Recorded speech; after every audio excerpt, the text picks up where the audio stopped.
Welcome to the Living Artist Podcast. I'm your host, Preston M. Smith.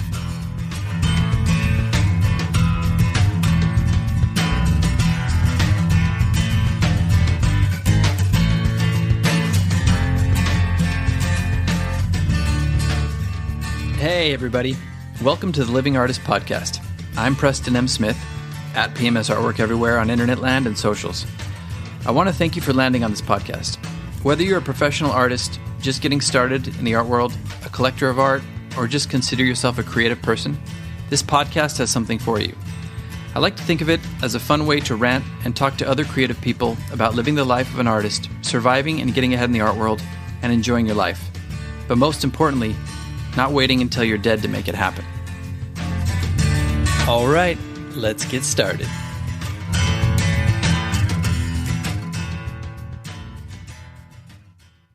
All right, we are here with Alejandro Castañón. How are you doing, man? I'm great. Wow, got the name right on the first try. I'm impressed. Well, I have an Argentinian wife, so I guess that helps. Okay, all right. But my Spanish is not amazing. I understand a lot more than I can speak, which is probably pretty standard for a lot of Americans, right? I would say second language speakers, but whichever one you prefer, man. I'm going to throw all of us under the bus right now. I'm not getting on I can't get on the bus with you, man. Yeah. For me. That's probably safe. I probably shouldn't have either. Just let the bus go by. But so you're in, what is it, San Angelo? Yeah, San Angelo, Texas. Yep. Okay, awesome. I've never heard of it before, except from following you and stalking you on Instagram. So neither did I until I had to move here. Oh, wow. Okay. Nice. Yeah. Well, we're going to get into all that, but just for my reference, where is that? It's in West Texas. Okay. So very flat land. Just imagine El Paso being on the far left-hand side of the map, and San Antonio in the middle. Mm-hmm. We're about a third of the way from San Antonio to El Paso. Oh, okay. Okay, great. Yeah. Where are you in relation to Austin? West. Okay, perfect. Gotcha. I still don't know 100%, but I'm getting closer now. Yeah. In fact, I'll be there later tonight in Austin. Oh, nice. Yeah. Are you doing that for art? I know that's a big art community over there. No, actually, I do this trip out once or twice a month to go see my son. Nice. But they don't have a whole lot going on right now. I think all their shows have gone virtual, which is, I'm like, yeah, that's what I thought was going to happen for sure. Yeah, like everybody else. Sometimes I forget when I'm talking about other places that it's like, oh yeah, the pandemic is happening everywhere. Yeah, it's crazy. It's crazy. Well, that's actually how we connected originally. Was I was just kind of watching the podcast. I think it was 5 or 6 episodes in, and you reached out. You do a lot of, we'll get into that, but you do a lot of business coaching, right? And we were talking about COVID and just basically how to kind of help artists transition to online, which is what I'm a big proponent of. So you actually recorded an intro to one of my episodes, which was, I think it was favorite online art marketplaces. And that was great. So I always had you on the back burner. I'm like, we will do a full episode with Alejandro soon. Wow. So, thank you for remembering me. Appreciate it. Yeah, of course, man. No, thanks for doing that. And it's good to kind of finally come full circle. So let's start off with the virus, which will not be named. How have you been doing? I know you did the intro for COVID a long time ago, but has anything changed? How have you been adapting? How's your art been adapting? Yeah. I would say that it's adapted slightly. And I say that because I was already doing a lot of online stuff before all this happened. Right. And so I adapted slightly to it. There was a lot less in-person sales, which, sometimes I'll have a painting in a venue in town or in another city, and somebody would purchase it from there. That was like a regular thing for me. And I did not see that pretty much the entire time. We've been since March. Yeah, it's crazy. Mm-hmm. Yeah, I would say that's the biggest thing that I've seen so far, but everything else has been going really good. Well, I think that's the thing too that we were talking about is those artists who had already kind of established an online presence had a much easier time transitioning, and then everybody else was kind of scrambling to catch up, or just didn't or have been suffering because they haven't really had the wherewithal to do it. I know some people who really don't have computer skills have been kind of left in the dark, which sucks. But Yeah. Thank you for doing what you're doing and for trying to help people make that transition. So San Angelo, does it have a good art scene? You know what? It's funny you say that. It's been growing significantly year over year since probably 2010.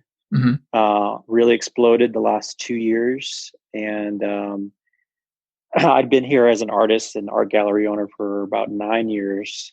And so I just was able to see a lot of that transitioning happening. And so, yes, to answer your question, there is now. Oh, There is nice. now. Yeah. Yeah. It's kind of underground. I wouldn't call underground in the sense of like in New York City underground, but very much in the sense like it's hard to find. Oh, okay. And so, yeah. Well, that's kind of cool though. You know, Mm-hmm. you're one of the one of the cool kids, the underground kids in LA. In LA, it's just like everybody's an artist. Get in line, take a number. I can imagine when I went down there, I visited LA a few times and I kind of got the sense that it was just a very artsy, artistic town. It's just everything's art related in a sense. Yes, and thank you for calling it a town, by the way, because I say that people always get mad at me. It's a city. It's like, come on, that's what we just do. I'm from Wyoming, so we call everything towns. I think that's just a small town thing. Like you just get used to calling cities towns. That's what I'm used to. Yeah. I like it. It's charming. It is a 20 million, people deep town, but it's also LA is just not only just art. It's just kind of a city of people trying to be seen, you know what I mean? Whether it's the entertainment industry or the art industry or the modeling industry or who knows, even the porn industry. Everybody's trying to get their time in the spotlight. So it has its pros and its cons. It's kind of like you're swimming in the big pond, but it's also very easy to drown. So how has that been for you to kind of, climb up the ladder there and establish your presence? When I first started out as an artist, I'd already had a career in the military. And so I was really just coming at this from like I don't know what I'm doing angle. Mm-hmm. And so I researched a lot of information online and just tried to learn as much as I could. And a lot of the answers I found didn't apply to me because it was for the assumption that if you're an artist, you're living in a city more than 1 million people. Right. And so I was like, that principle doesn't apply to me because I live in a town of less than 100,000. Yeah. So it's like, for me, it was just like, okay, well, how can I adapt to this? So there was a lot of that when I first started here. But what I found was it was more of an advantage being in a small town. Yeah. Because it was more like, not that I don't think competition's a bad thing. I just think that if people are all hustling together to get after it, I think everybody wins. But exactly at the same time, you're kind of like a big fish in a small pond sort of thing. There's only just so many fish in there, and everybody is fishing, and so you can be found easily. So that's what was I think an advantage here. That is very true. And I think that's kind of why in certain places like LA, for example, we kind of break it down into little segments. Like I have a big art community that I follow with the gallery I'm with in Hermosa Beach, which is kind of like, it has its own little microcosm there. And it's nice. You kind of establish a feeling of community. But yeah, if you try to just be an LA artist, just you can kind of get lost. So this was, you said, 9 years ago or 11 years ago? How many years? Yeah, I got here in 2011 and I opened the gallery that same year at the end of the year. So it's been 9 years now. Okay. So yeah. Sorry. So was it easier, do you think, with, what you could do online? I know a lot of the art marketplaces weren't starting to boom at that point, but there was an ability to sell online. Absolutely. It was Facebook. Right. 100% Facebook was like my biggest driver of sales back in those days when I was online. So I would definitely attribute it to social media for sure. And like you said, there wasn't, I think Etsy was just very new at the time. And so there wasn't a whole lot of e-commerce opportunities like there are now. Oh my goodness. Right. I think even eBay was kind of one of the big hubs at that time. Yeah. And then I think Society 6 was the only like third-party printer that was doing anything for artists at the time, besides maybe Fine Art America, maybe, I think. Definitely. Yep. Yeah. I got on with Society 6. I met some guys at a bar one time. They're like, oh, yeah, you should try this Society 6 thing. And I was like, oh, this is going to change everything. And then I basically sold like a print here and there. You know what I Dude, mean? like once in a while, I'll get like a deposit to my PayPal. I'm like, what is this for? Where's this coming from? Yeah, And I'm exactly. like, what is this? And I'll go to there. I'm like, oh, I sold something. That's interesting.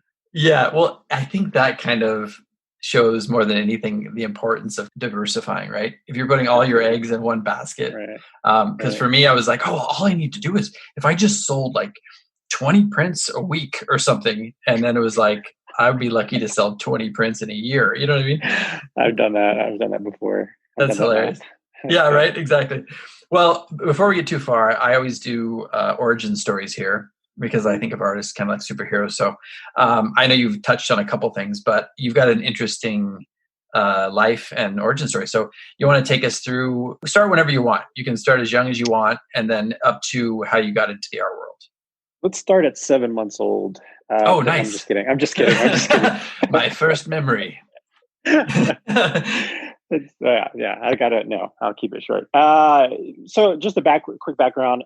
My dad was military, but we were all born in Mexico. So he actually immigrated to the United States, and my dad's family is all migrant workers from Mexico, and they're living in Florida. So he joined the military, and then shortly after I was born, and we pretty much went straight overseas after that. So how old were you when that happened?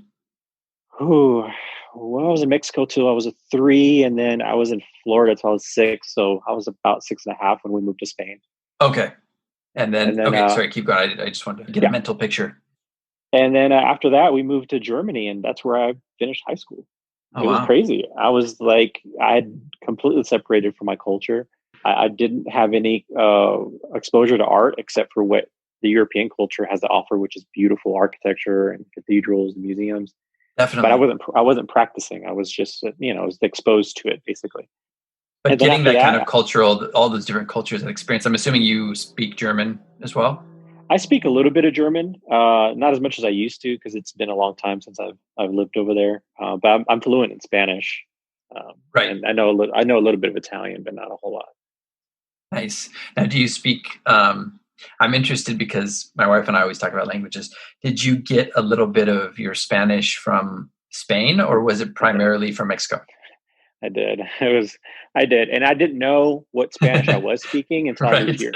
And then people were like, "What? Like, where are you from?" And I'm like, I'm Mexican." They're like, "No, you're not." No, you're not. You're saying gracias. Yeah. Yes, and they're so. And the pacing it sounds different. You could just now that I've been exposed to different types of Spanish, I can tell the difference when somebody's from Mexico and when somebody's from like Argentina or from Spain. You can just it's nuanced if you have the ear for it. But it definitely is. For people who aren't used to Spanish at all, they can just lump it together. But yeah, I've gotten so much better at it now too. I love in Argentina they all do the jo, like it's a pollo, not pollo, pollo. And it's interesting. Yeah. And then Spain is pretty obvious as well. But then getting through Central America on up to Mexico, hearing some of those nuances. And some of them share, like I think it's Salvador also does the jo like Argentinians, I believe. I could be wrong. I'm going to get hate mail from Salvador. But yeah, it's fascinating to me. Anyway, sorry, go ahead. You were in Germany. Yeah, we moved to Germany, and I just spent the rest of the time there till I graduated high school, and that's when I decided I wanted to join the military, like my dad did. And he retired 20 years, so my goal was to retire 20 years in the military too. Wow! I wanted to retire at 39 is when I joined the military. Or 19, I was joining the military. I was going to retire at 39, so 20 years. I was like, damn, you look really good for being 60. 69. I did the math wrong. So yeah, I mean, that was my plan. And I was doing that. I was a combat engineer in the Air Force. And so I did a couple tours. I did Iraq. And I did some tours in South America too. And then the next 4 years I was a recruiter. And whereabouts in South America? Sorry. Oh gosh, we went to Colombia for a humanitarian mission. So we partnered with the military there just to help rebuild some stuff that was, torn apart by natural disasters and stuff like that. So, also got deployed down to Katrina in Louisiana when Katrina hit. So we did the cleanup there. So it was, stuff like that when I was in. And then after that, I became an Air Force recruiter, which was like doing a 180 complete turnaround of what I was doing before then. And this is how it set up my experience for marketing, sales. Okay. That was one of my next management. questions. Mm-hmm. Yeah, that's what that set that. It kind of sparked the entrepreneurial energy. I still didn't know that I wanted to own a business, but I know that I had a lot of fun with sales and marketing. I just loved doing it. That's where I found that out. Nice. And then I was going to stay longer in the military, but they were going to send me to Korea, and I didn't want to go because my daughter lives here in San Angelo.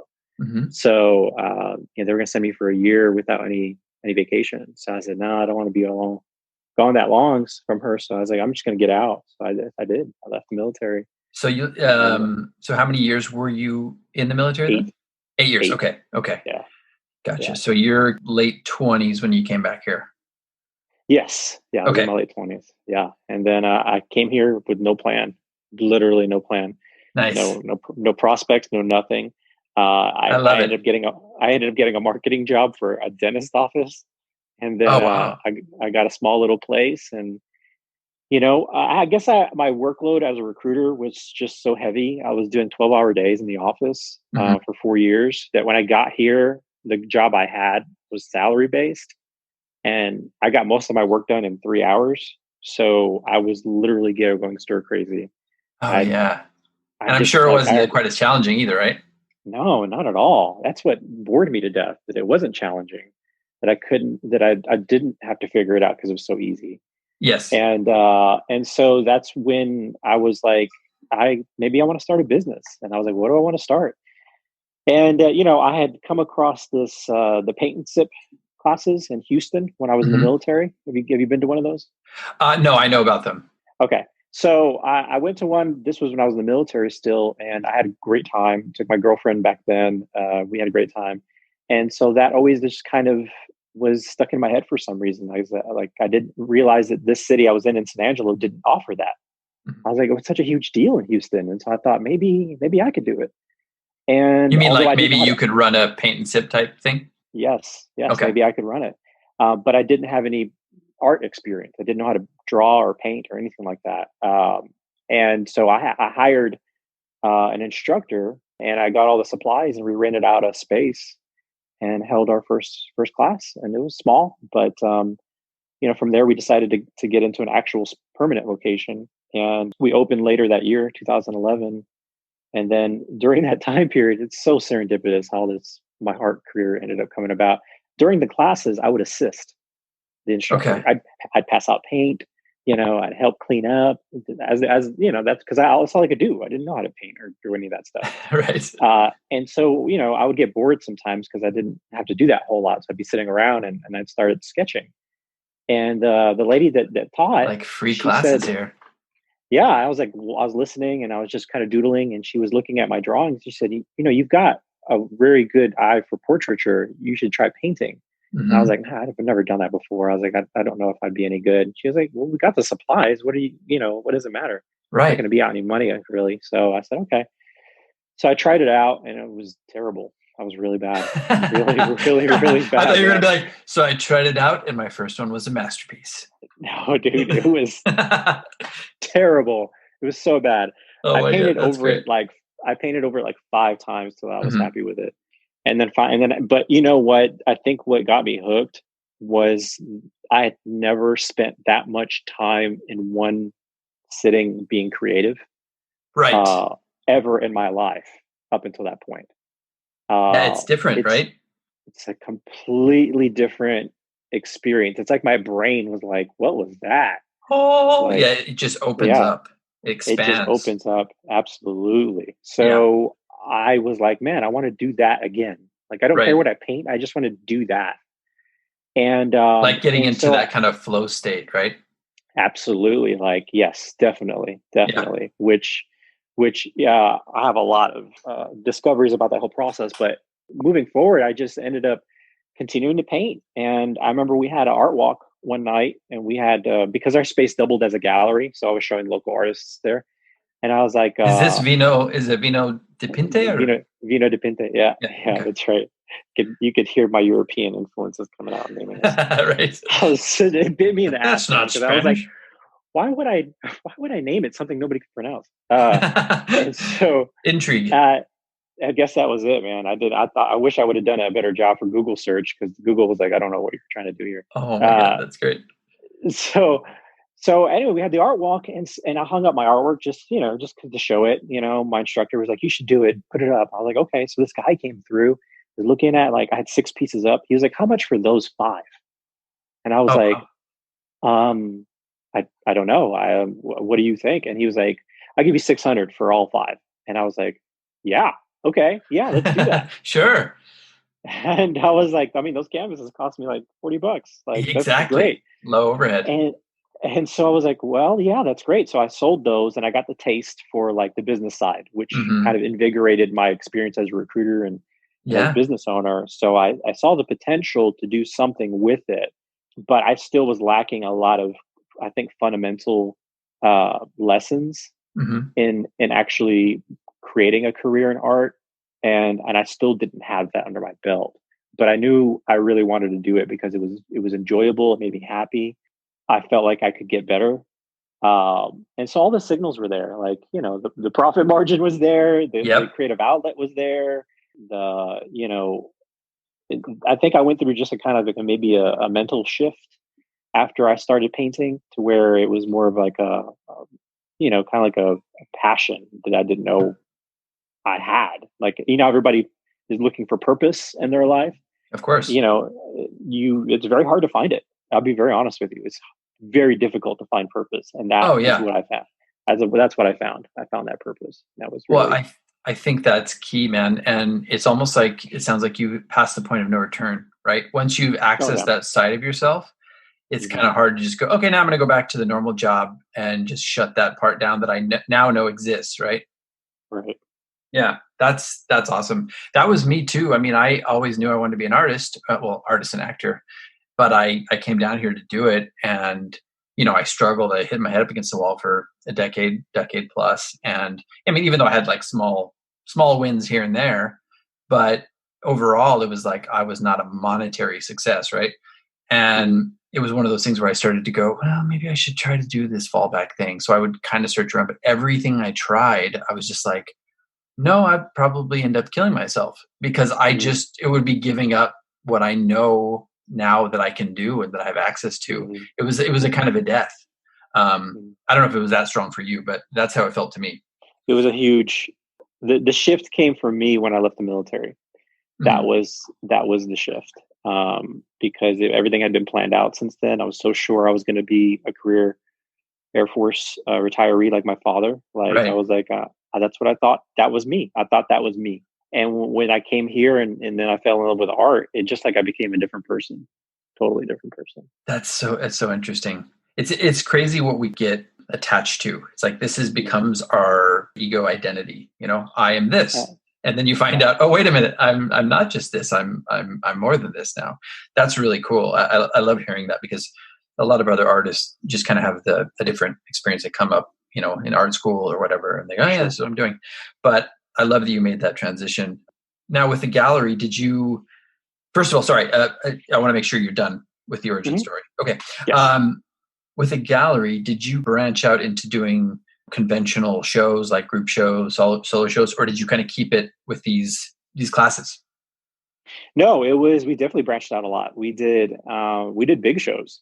Oh, nice. And we were known for pushing the envelope. This is a very largely Republican conservative town. Wait, Texas? And so, just kidding. Yeah, no, right? Especially in the rural area. You're talking about rural area? Oh yeah, yeah, definitely. Red? No. Yeah, so that's what we were dealing with. And I was like, but I'm from Europe. Yeah. And I'm like, that just, the mentality isn't like equal out in my head for me. Mm-hmm. So, I talked to my instructor she ended up being my creative director. And I was like, I want to put on a show. She was like, let's do it. I was like, how do you feel about a nude show?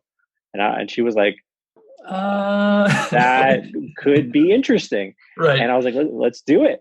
So I put in the work and marketed it, and we sold, was it tickets? Mm-hmm. No, we didn't sell tickets for it. But we said it was only 18 and up. And so we checked IDs. And so when people came in, it was very classy, local. nude artwork, paintings, photography, drawings.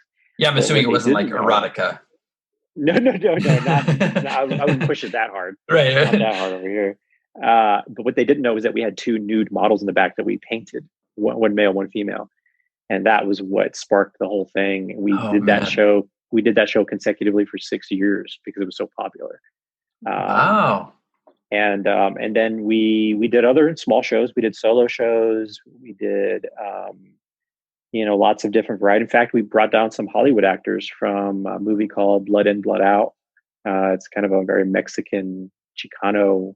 I know that cult movie. Yeah, it's got Benjamin Bratt in it. Yes. Yeah. So that's a big movie in Hispanic culture. It's kind of really big. Isn't there a little bit of a gang theme in that? There is. Absolutely. Yeah. Right. Okay. Yeah. I want to make sure. So anyway, we brought the actor down that played the drug addict, and we brought the artist that did the artwork in the movie. And so, that's cool. We did a show featuring them, and man, it was crazy. It was absolutely nuts. How much people loved those guys. They just loved it. Well, and talk about a great. No, I mean, I'm sure it was a bit of both, but also what a great marketing strategy too. Oh man, well yeah, we just had fun with it. I mean, we sold tickets for that. Yeah, and we sold out in an hour. Wow, for that event. Oh, that's crazy. So cool. I haven't seen any pictures of those. Do you have any on your website? No, because after I got rid of the gallery, it was all associated with the gallery. So I have images on my hard drive from it. Okay. And I think I put some up on Instagram on my own profile a while back. Mm-hmm. But after I let go of the gallery, a lot of those photos went on their social media. So gotcha. I still stay in touch with those guys. They're very nice guys. So the gallery is still there? The gallery, I sold the gallery to an employee, and she turned it into basically the same concept and showing her own artwork. So she's done a great job with it. Very proud of her. Nice. Cool. Yeah. So just to continue off of that, what made you want to sell? To sell the gallery? Yeah, to sell the gallery and to move on. I mean, I'll just be honest with you. I just didn't like managing the gallery anymore. I felt like I was neglecting my art career. Yeah. And, I thought at this point, I had already I finished my marketing degree. I already had started as a business advisor at this job full time. And so at that point, I was just like, this is a waste of money. If I'm not trying hard to make revenue at this gallery, then I need to let it go. Yeah. So that's what I did. I was like, it's just time to go. And so I just put all that energy into my own art career, and it's been taking off a lot more since then. But yeah, it was just time to go. Everything's got kind of a shelf life, if you will, with that kind of stuff. Yeah, so, definitely. Yeah. Well, it seems like you made the right choice too. I mean, it can be a little stifling because I know that takes up a lot of time running a gallery and a lot of energy. But your website is great. It's funny because I look at your stuff and your online presence, your Instagram, and I kind of see a like-minded person. You've got a lot of stuff going on. You know what I mean?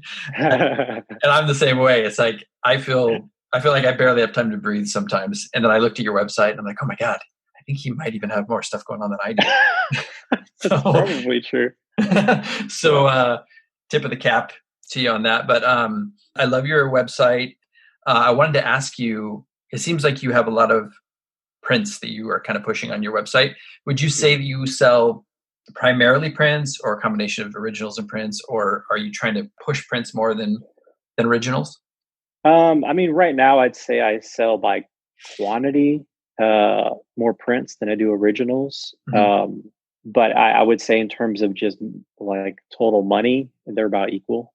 But yes, I am trying to push more prints than originals just because it relieves the pressure of having to sell originals, to where I could feel like I'm creating from a more, genuine place and not influenced by, I gotta sell this to hit this goal at the end of this month. And we've all been there. I think we've made deals with the devil with painting, pet portraits that I think you're like, okay, I don't feel like this is where I want to do with my art career. Oh yeah. So, I remember way back in the day, I painted a pet portrait and I was like, that's it. I'm not doing that anymore.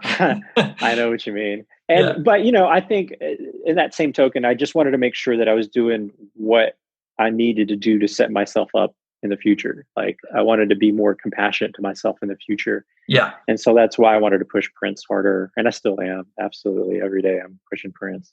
Now, do you have like a fulfillment partner with your printing, or do you handle that all yourself? It's both.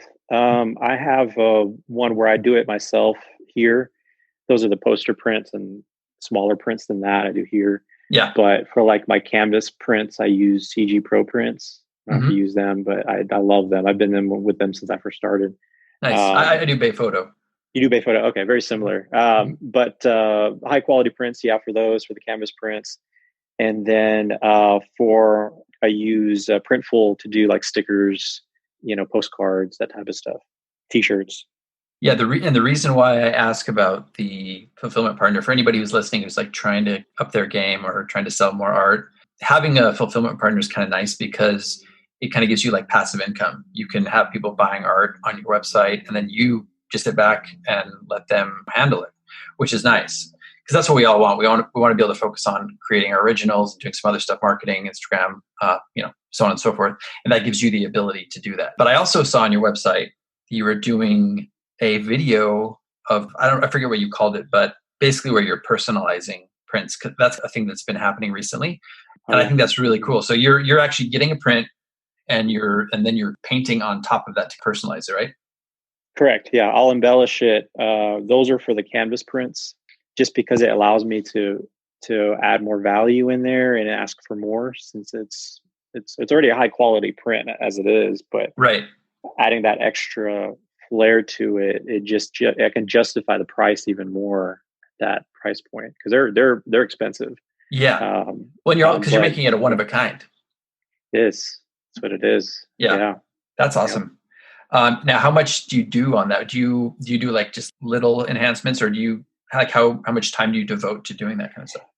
Yeah, just enhancements. I want to make sure one part of the painting stands out more than the rest, because that was my intention. And I'll do stuff like that. I might do some thick lines just to add texture. I might add some oil pastels to it. And just whatever I feel like is going to help make that piece look even more unique without changing it. You know what I mean? And what, like, just ballpark, let's say you've got I'm just going to throw out a size. Let's say you got a 24 by 36 canvas print that you've enhanced. What do you sell those for typically? Probably 500, 550 okay, for 24 by 36. Yeah. And then what kind of markup are you, I mean, you don't have to tell me all this if you don't, but what kind of markup are you doing on your prints typically? Man, I would say I don't do the percentages, but I can tell you what I pay wholesale, because that's not a secret. I mean, go on the website for CG Pro Prints. Yeah, I think for the 24, for 24 by 36, I think it's $65. And so, $550, plus shipping. Plus shipping. I think I'm making $400 on the deal. Right. And then you're also doing your personalized touches too. It's a good deal for both. Like, you're making a good markup, but people are actually getting a very unique piece. So it makes sense on both ends. What I've learned is that if it feels like it's good quality and it's high quality and it looks like it's high quality, then you need to charge a high quality price, because if you don't, then you're not going to be creating any sort of sense of demand from your clients and customers. Exactly. It's a very emotional, psychological thing. Like, when I get something that was expensive, I expect it to feel expensive. Yes. And if it feels cheap, I'll know I'm cheated.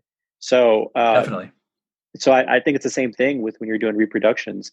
My poster prints, when you get it in the mail, it doesn't feel cheap, but it doesn't feel like it's an expensive print. It just feels like it's a poster print, which is what it is. And so, I asked $20 for a 12 by 18, and I think people are willing to pay that amount, because that's what it feels like. Yeah. And if I increase the value of the paper and the quality of the print itself, then I can ask for more. But I think that's a really good entry level price for people that are getting familiar with my work.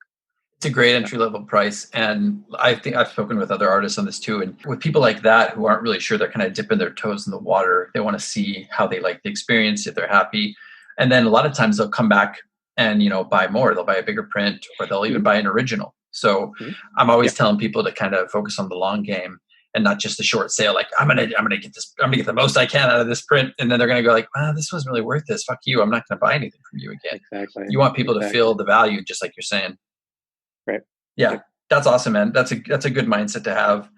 And then while we're on your website, I wanted to ask you about a couple things. So originals, you get the blog, you got the podcast. I saw that you have a young artist scholarship. What's that all about? So the last year, I think it was last year. Yeah.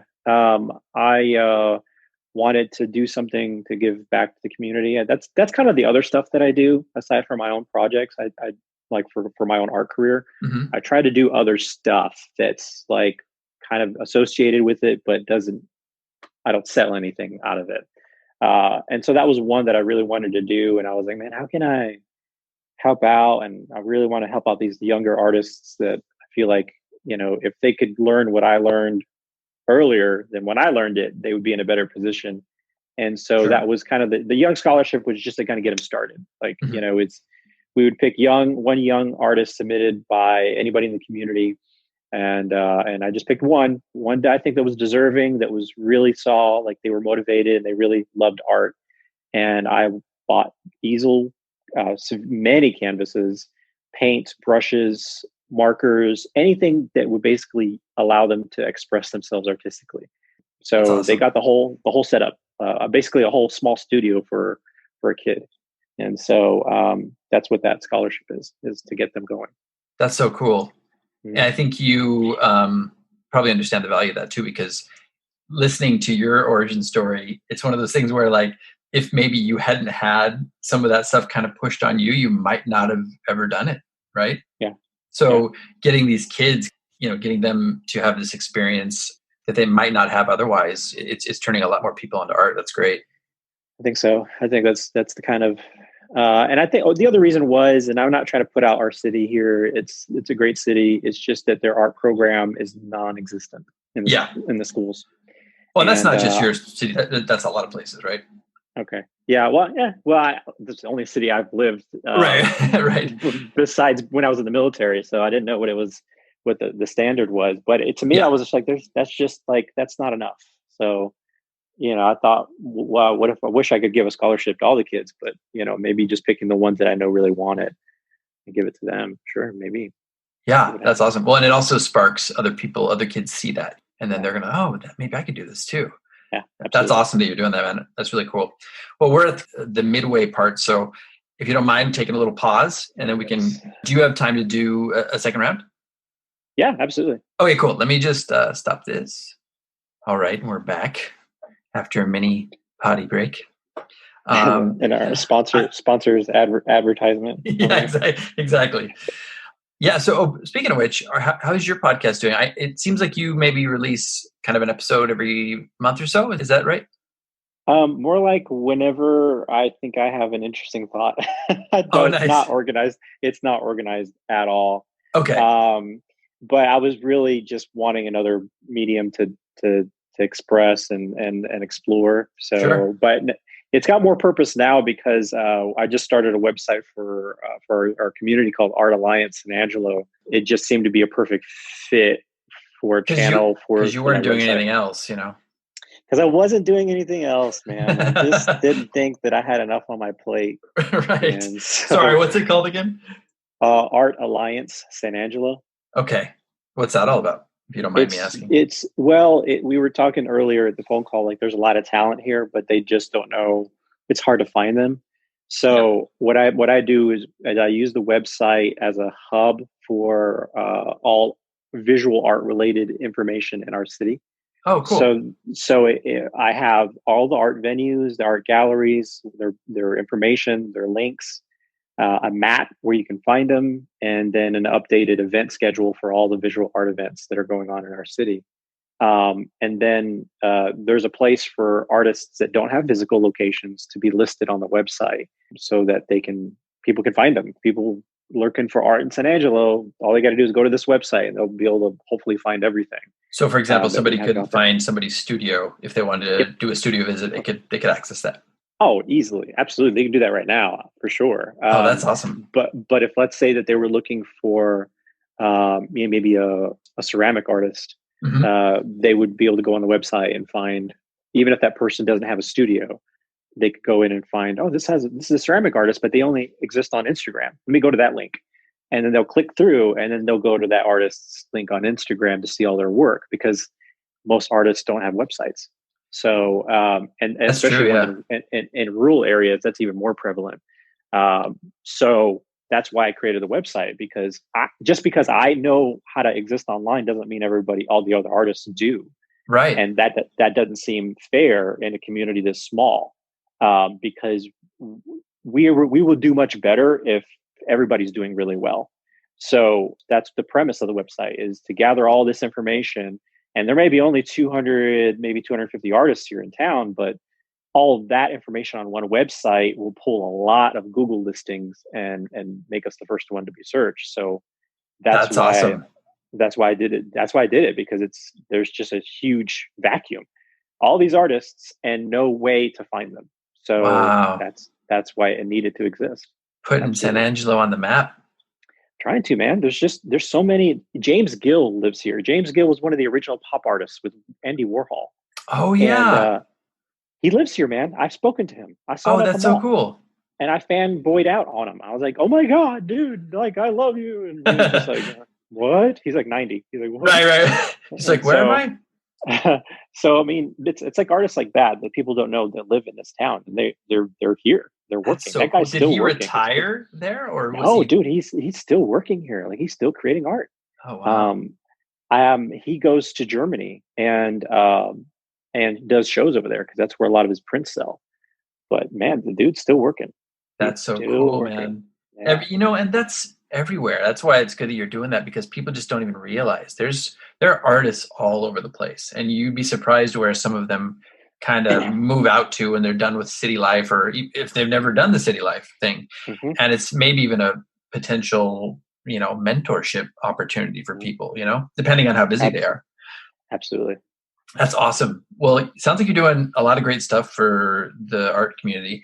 You kind of have a similar sensibility to me. Like, I feel, at the beginning when I first started out, it was just like I'm competing against everybody. Like, no, I can't do this. Can't, let them know any of my secrets, or this person, if they get this, it's taking a job for me. But really, when everything opened up for me was when I kind of flipped the script and was like, no, there's a lot of opportunities out there for everybody. When I succeed, you succeed, and vice versa. And you just start to find all these countless opportunities when you have that mindset shift. Sorry, I'm having a hard time Absolutely. speaking. Yeah. But Absolutely. yeah, that's great, man. That's awesome that you're doing that. Well, I wanted to finish a couple quick things on the website, because your website is deep. And by the way, all those San Angelinos out there, you have no excuse now to not be an artist. He's done all the work That's right. for you. Just do it. So, by the way, do you call them San Angelinos? I was gonna say San Angeloans. Oh, okay. I took it from Los Angeles, but anyway, San Angeloans. Yeah. Okay, so all you San Angeloans out there, you've got no excuse. So what's this brand ambassador thing you have on your website too? So let me just say before that, I have a lot of marketing ideas, and You and I'm me both. not We should just shy. sit down. Dude, I'm telling you, we would probably get so much value from each other, just not just on the stuff that you tried and failed at, but Yeah, tried and succeeded. That might be stuff that I've never thought of, and vice versa. right. Or it So sparks something else from the other person. it does. That's usually what it does for me. Because Yeah. what I'll end up doing is I'll be like, huh. I was like, well, maybe I could try this and see what happens. And I'd say like 6 times out of 10 it fails. And but I have to try it, because it'll just eat away at me. I'm But like, that means I got to 40% do of the this. time it doesn't, though. That's right. 40% of the time it works. And even if it doesn't work, I learned something from it. Exactly. Yep. And so it's just one of those things where I like trying new things. So that's whenever the ambassador program came up, I was like, I got to figure out a way to do something better and more valuable with my existing collectors. I think what ends up happening is that we get so focused on new sales, we think that we're only getting new collectors. And although that's a percentage, it can't be our focus, Exactly. at least not entirely. So I was just thinking to myself, I was like, I got to figure out a way to get in touch with them more consistently and continue to build value with them. And so that's when I thought of that program. And it's just like a loyalty program, but for art collectors, more specifically my art collectors, because it's unique to what I know their needs are. Right. And so, that's why I created it. Because I thought, well, if it doesn't work, I haven't lost any money. So that's so true. And actually, you're absolutely right. I think that's another thing that goes along with the long game. When you're focused on just making a quick one-off sale, you're really kind of shooting yourself in the foot. I can't remember who said it, but if you have like 100 really supportive collectors in your career, I know it takes some time to build that, but once you get to that point, I mean, that can sustain you for life. Because it really can. Yeah, because they come back and okay, it's been 3 years. I'm going to come back and buy another piece. I've had people buy 9 paintings at once and then come back and you think like, oh, they're tapped out. There's no way this person's ever going to want another painting, right? They come back and buy another couple in a few years. And it's mind boggling, but I think that's great. You got to take care of your people. You got to take care of your customers, your collectors. It's so much harder to acquire a new customer than it is to keep the existing one. Yeah, for sure. That's why a lot of that focus has to go towards them, and making sure there's a plan to figure out how you're going to talk to them on a consistent basis. So. Right. And developing a rapport with them. I mean, I think a lot of collectors also, they don't want to just have your art. They want to know you. They want to know what you're all about. They want to be in your life. Absolutely. I would say the majority of my collectors, I have their cell phone number. Oh, that's cool, man. And text. Yeah, absolutely. I think I have a lot too, but I think the only difference with me is, and I wanted to ask you this too, might be a good segue, but being on a lot of different art marketplaces where you kind of don't have that ability to give your cell phone, or it's kind of frowned upon to like give your personal information out to a collector. That would be like the one. Some of them still find me and connect, which is great. And then we just continue that relationship. But keep in contact with your collectors. That's the best thing you can do. And don't just focus on the quick sale, because that's not sustainable in the long run. No. Sometimes what I do with my collectors is I'll be looking at art on Pinterest, or I see something on Instagram and I'll snapshot it and it's not mine. I'll send them a picture and be like, hey, what do you think of this? I know you like rock music. They're like, oh man, where did you find that? I'm like, I found it on Pinterest. Here's a link to the artist's website. Oh, wow. And so I do that for one specific reason. I want them to know that I think that the way they collect art is really interesting. And so it makes me value them rather than valuing me. And it's just one-way relationship, because that's what it usually is for businesses, isn't it? When you go to when you go to a place, it's always like, one-way relationship. But I kind of want that. Yeah, I want the kind of emotional experience to be like, oh man, they value me. And that's the hard part when you're an artist, because I think like big box stores figure it out, like Target, they show their customers how they value them. But I think like on our level, it's more like, well, if I can spend a little extra time with this one collector, doing something that'll show them I'm considering them and valuing their own opinions, then it just creates a better connection. And then they want to like give you more business, whether it's from them or a friend or a family member. And Definitely. That's usually what's been the case for me, where I don't think I've had a month where I didn't have at least 2 or 3 commissions in the last 7 years. Oh, wow. That's awesome. Well, yeah. And also just being customer service oriented. Like I have I have a person who just bought a triptych in Spain, kind of a big triptych, and I sent it over to them. And it's just, I don't know if it's the pandemic or the customs there, but it's been stuck in customs for almost 2 weeks now.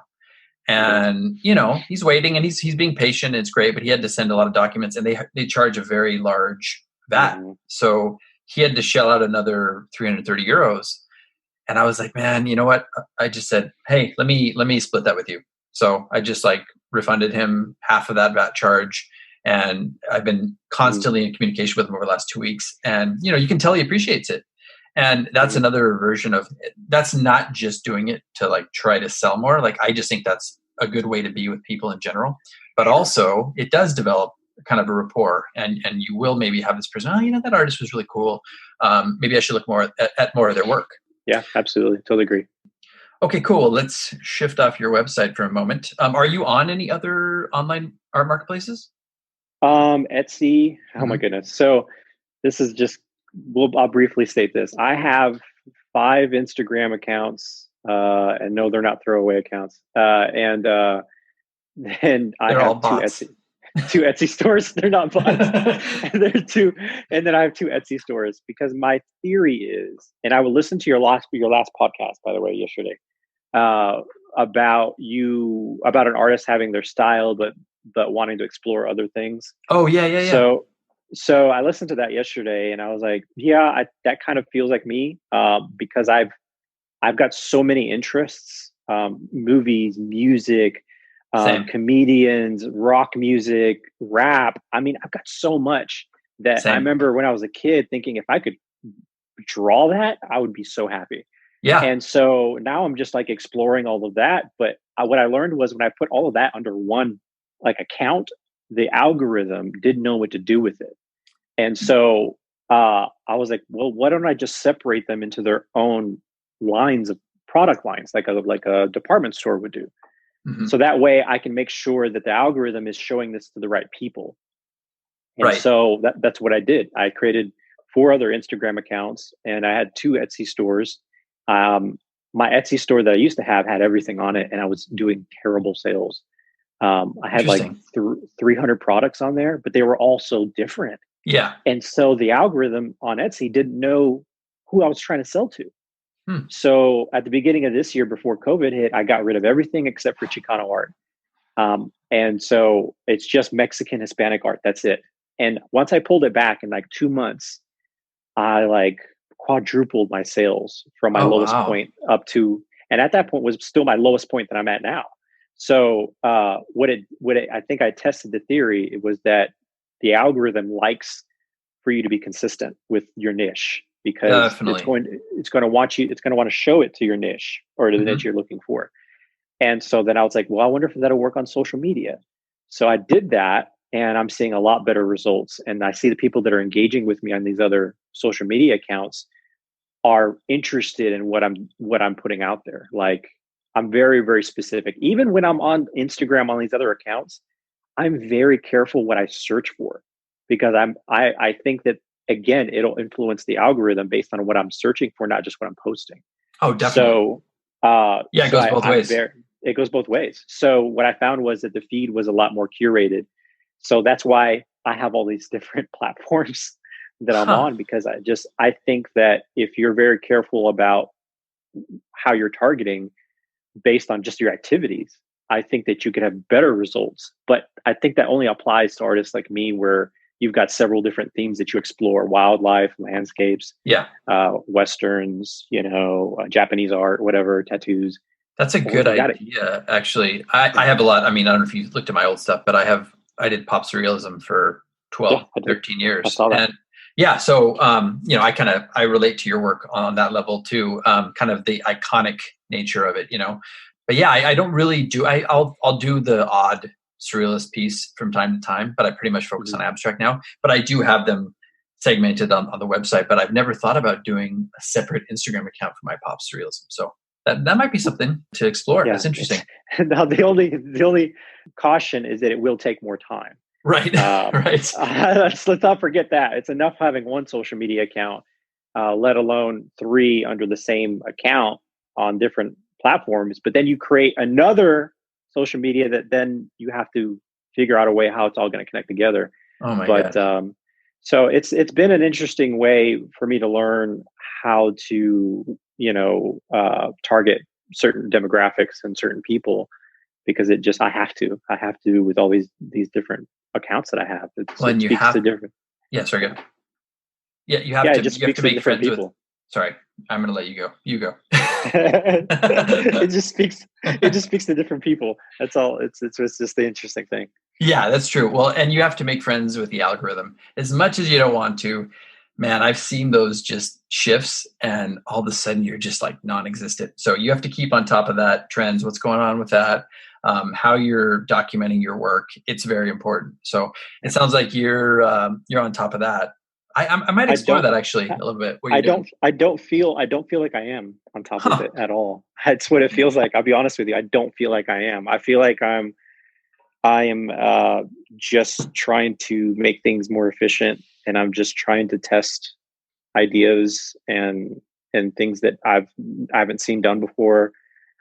But I don't know if I feel like I've got a good grasp on it all. I don't know if anybody really does, right? It's True. constantly, it's like a moving target. It's changing, adapting. So I guess what I meant by that is it sounds like you're trying to adapt with it. You're trying to, you're trying different things. But yeah, man, you almost have to have a whole team devoted to that to really be on top of it. And then they might miss the mark too. So, true. Well, that's a good segue actually. So who is Shelby Seymour, if I said her name right? And yes, and she's the director of operations. Now, if you don't mind talking about her a little bit, what is that all about? Okay. And how did you find her? Shelby is my wife. Okay. Oh, good. Hey, I got my own director of operations, my wife too. I think that you should give her an official position for sure. I think I should. Yeah. But it's unofficial right now. We're very like-minded, but she has a very specific skill set that I do not. And she is very good at writing. She's got a master's, and she's also very organized. And so those are both those things I struggle with. And so I thought, I would love to have you help me out with this, with certain things like copy and building a schedule and becoming more efficient and handling, like she's the one that got me on Amazon, on eBay. Nice. We were on Walmart for a minute, but that became kind of a struggle. So we let that go, but she's the one that's done all that stuff for me. And in exchange, I do the other stuff for her. So, I manage her social and help her, figure out the marketing side of her trying to build some of her writing career. So it's a good exchange. Oh, that's awesome. Exchange. Yeah, my wife is similar. I wouldn't be where I'm at without her. She's from Buenos Aires, but she studied multimedia design. So when she came over here, she designed my first website. I mean, I had like a crappy website that I thought I designed. It was just basically a picture with a bunch of things floating over it. So she redid that, and then she kind of taught me, or I dabbled with Photoshop, but she basically got me, she gave me a crash course and all that stuff. And then social media, she helps me with that. And she's great. Like a lot of the stuff I couldn't do without her. So you're right. I should probably give her a position. And in exchange, yeah, exactly. And in exchange, I cook and clean. So there you go. Hey, we're in the same position. Wow. Nice. Yeah, do what you can. She comes home late, so I figure at least I can do is have dinner ready for her. But that's awesome, man. Well, cool. Well, congrats for finding somebody like that. That's important too. Oh, I forgot to say this. I love, by the way, just to go back to the website, I love the Kandinsky quote. I'm not sure if you're a huge fan of Kandinsky, but I've always loved Kandinsky. Yes. Reminds me of my mentor. So when I saw that, I was like, Kandinsky. Made me happy. So I wanted to ask a couple of my standard questions. I know we're kind of running a little short on time, but did you have like a superpower, something that you do, a go-to thing, could be like a daily routine or ritual that gets you into the creative mindset? Like maybe when you're not feeling creative, is there something that you kind of have a go-to that helps you access that side? Absolutely. My wife and I have a routine. When she comes home from work, we spend 30 minutes, no exceptions, talking about our day. Nice. The reason that helps me is because it helps me transition from work mode to I've now talked about what I did at work, so it's no longer happening. And that way I can kind of clear that slate, and I can then shift into a creative mode with her. Nice. It's for the both of us. It's not just for me, obviously, but it's, we both do that. And that is such a huge help for me to just relieve stress and anxieties and talk about issues, and then feel like I'm not carrying all that baggage with me on the canvas. And it's probably good for your relationship too, right? And it's great for the relationship. Yeah. Great for the relationship. I think one of the best gifts you can give to anybody, but especially your partner, is actively listening to them. You know what I mean? So many people are actually not listening. They're just waiting for their time to speak. And and sometimes we're all busy, we're all fucking crazy. So it's hard to do, but to make that a priority. I think that's great that you do that. Yeah, I think that was a huge thing we had struggled with at the beginning, and I struggled with for years, was trying to prioritize time, and not making my work or my career more important than my family or my personal time. Yeah. So that was such a struggle for me to have to say, you can't get on the canvas right now and you have this idea in your head, you're just going to have to wait because, your time to yourself and others is more important.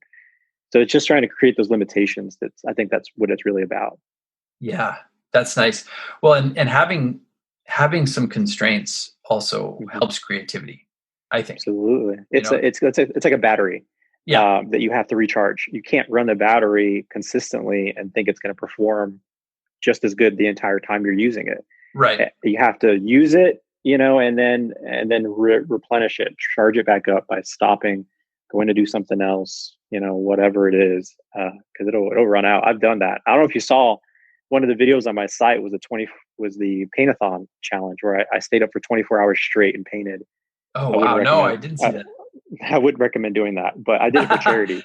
Oh, nice. I did it for charity. I did like 15 paintings in a day in 24 hours. Yeah, and I have my own version of that, but not specifically that yet.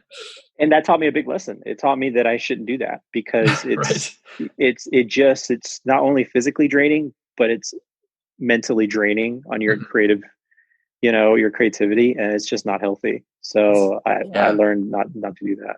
Well, I think that's one of the biggest lessons I learned in life was that I need to replenish my battery too. I need to recharge it because I used to be one of those people who would just go out late at night, just keep it going, keep the creativity going right when I'm drinking, all that stuff. And you just hit a wall at some point. You're actually you're not being your best as a creative person either, even if you think you are when you're burning the candle at both ends, You're absolutely right. Yeah. But, I'm glad that I learned the hard way on that one. So on the flip side, biggest or a failure that you've had or experienced, if you don't mind sharing one, and what you learned from it. A lot of people don't, categorize them as failures, but you get the idea. Sure. Oh boy, what do I want to say is my biggest failure as an artist in the art career? It can be in life. It can be anything. It can be in life. Mm-hmm. Oh man, I was so selfish for so long.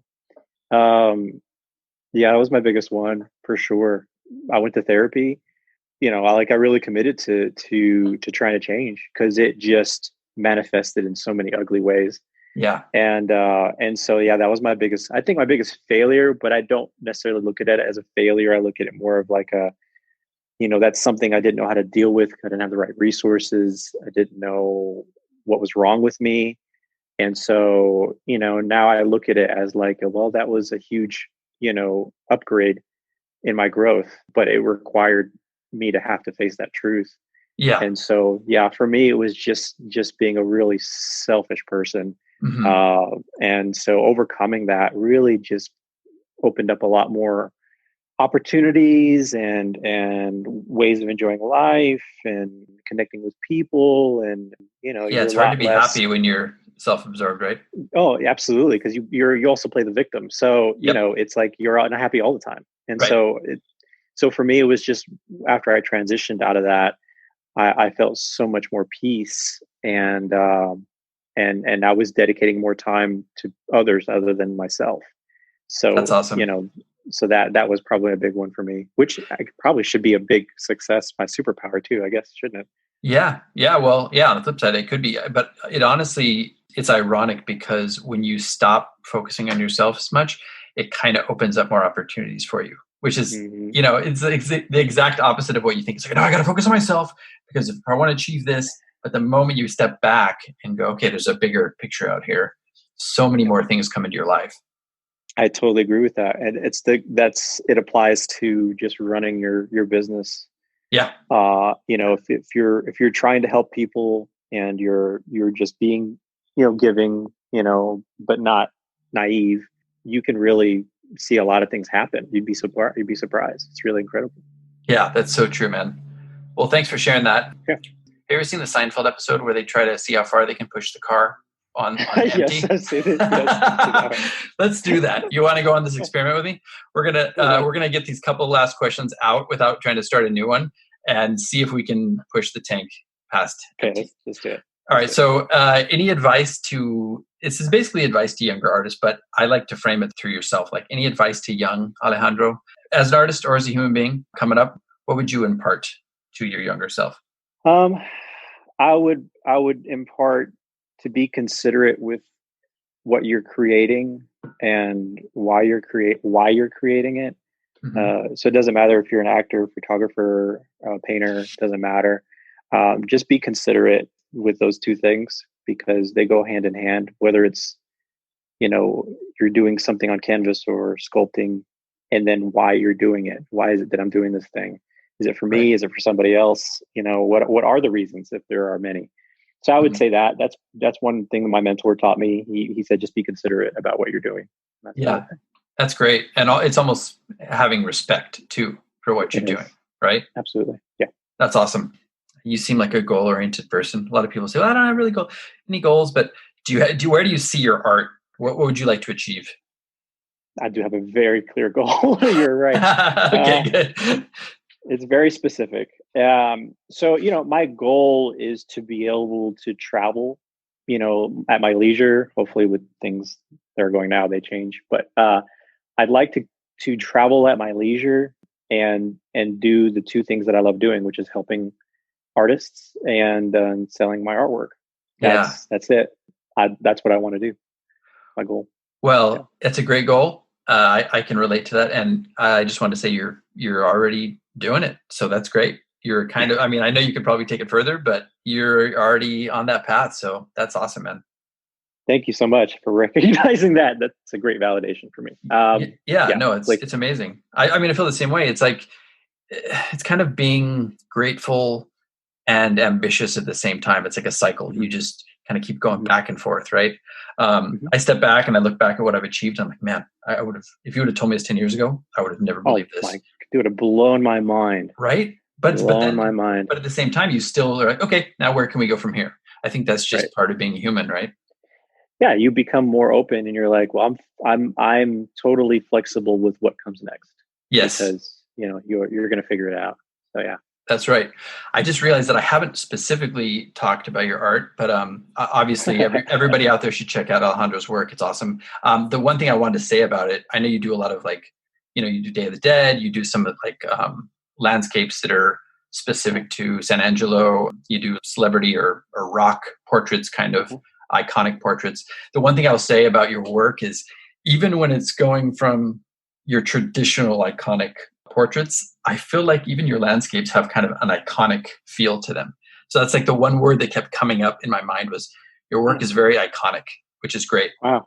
Thank you. I've never heard that described before like that. So I'm going to write that one down. Awesome. Use it. But so everybody check out Alejandro's work. Do you want to tell people where they can find you? Alejandro Fine Art on Google, and you'll find it on every freaking place that you could think of. I'm even on Twitch, Preston. Like, wow, this is sad how deep this this craziness goes. I'm on Twitch with my artwork. Omnipresent. It's like Gary Vee, man. I'm like, I'm not like 100% on top of like what Gary Vee says and does. Right. But there are like a lot of things that he says that completely make sense, which is the fact that wherever the attention is, we shouldn't judge what that platform looks or feels like. That's true. If the people that buy your artwork are there, then you need to think about being there too. And I realize that's a lot of work, but I'm not doing this because I want to just barely get by. I'm doing it because it's a business. And if I treat it like that, then, I'll be able to do the things that I want to do with my life and help people around me too. So, it's Alejandro Fine Art on Google, and you should find pretty much even my modeling account that was from like 11 years ago. Nice. You'll find that on there. So I might as well just put that out there. It's very embarrassing, but no, it's good. It's all things you've done. I'm the same way. I've got old musician stuff. I was in a punk ska band. I've got writing stuff out there. I've got acting stuff out there. Oh yeah, you got to check. I'm going to Google it. Yeah, that's what I'm going to do. Nice. Well, First of all, I was going to say preach on, because everything you just said, I completely agree with. I do know Gary Vee. I've listened to some of his stuff. He's been on podcasts that I've listened to. I think I bought one of his audiobooks. If I take him too far, he gives me anxiety. But if I take little bits of wisdom here and there and apply them to myself, I completely agree with that. One of the things above all is the adaptation process. Like, I know he says he goes on every day, he wakes up and he goes on the app store and checks out what the new app is, what's kind of trending, and then he gets on there, because you're right, that's where the attention is. I would say for me, I don't take it that far, but I've definitely tried to come out of my shell and work on adapting to different platforms. And it sounds like you're doing the same. Yeah, I really tried. I heard when he said to get on TikTok, and I did. And it was great. But what I ended up figuring out, what he's trying to teach everybody is to get familiar with where social media is going. Yes. Because if you're stuck on the Twitter side of social media, you're not going to know how to do transitions on a video when the next platform is the biggest thing since Facebook. That's right. And so, and if you're running a business, you definitely need to know that stuff. So that's what his real message is it's not that you should dedicate 100% of your time to this new platform.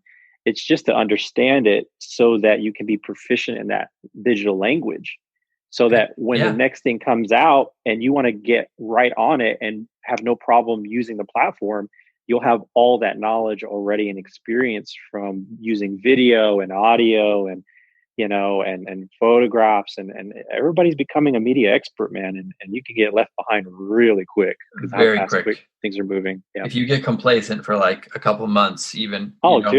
Dude, I let my Instagram go for a year once, and it was the biggest mistake I have ever made on my career. Yep.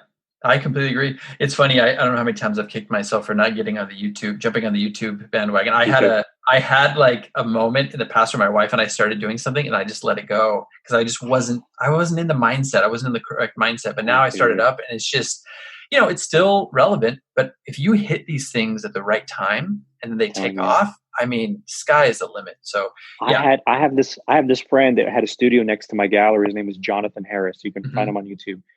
And a quiet Englishman about my age. And I was like, he's a great artist. And I was like, I don't see a lot of people coming through your studio. He was like, don't worry about it. I was like, I don't understand. He was like, I have a YouTube channel. I was like, you have a YouTube channel? I was like, doing what? He was like, art. I was like, really? He goes, yeah. I was like, how many subscribers do you have? He was like, at the time he had 100,000. He's got 2 million now. Oh my God. And I was like, what? He's like, yeah. I was like, no way. And so like a year later, he bought a house in Corpus Christi and moved because all he was making off was, he was making like $6,000 a month on his YouTube channel. Well, he could be making, if he has 20 million subscribers, he could be making upwards of 20,000 a month. No, 2 million. He has 2 million. 2 million. Oh, sorry. 2 million. Gotcha.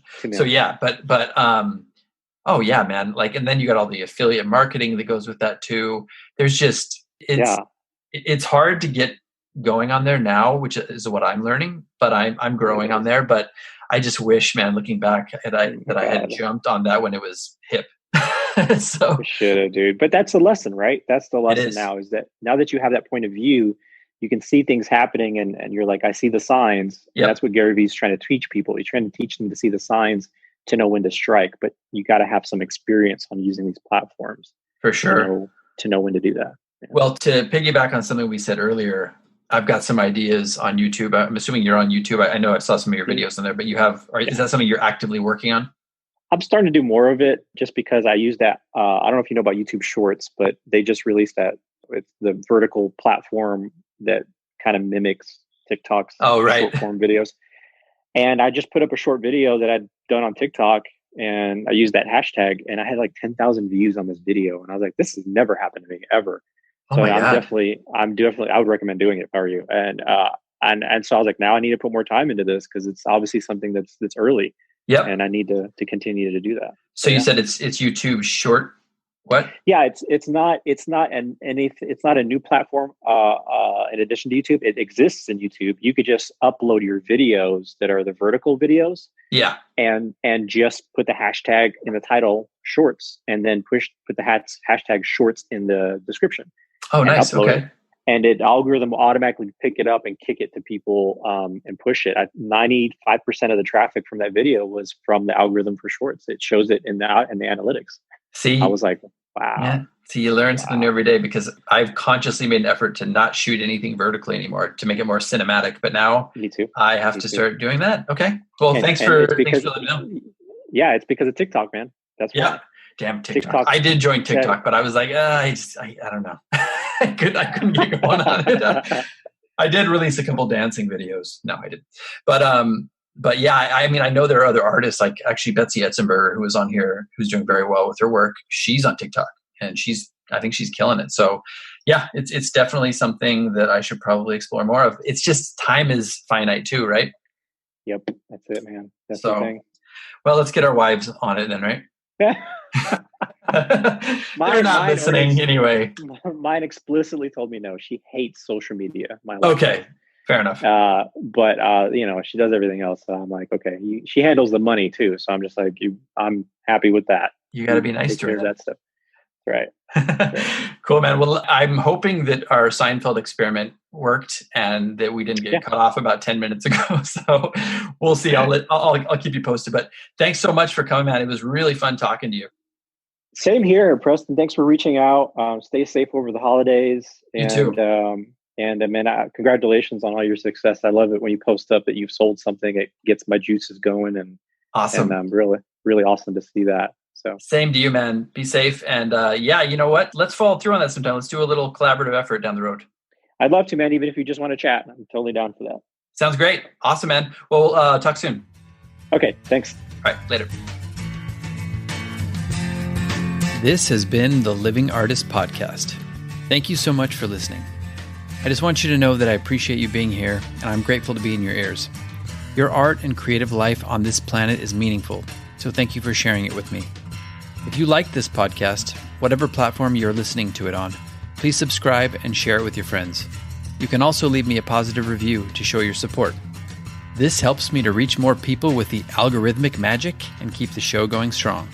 If you want to see more of what I do and check out the art that I create, you can visit my website at www.pmsartwork.com or follow me on social media everywhere at PMS Artwork.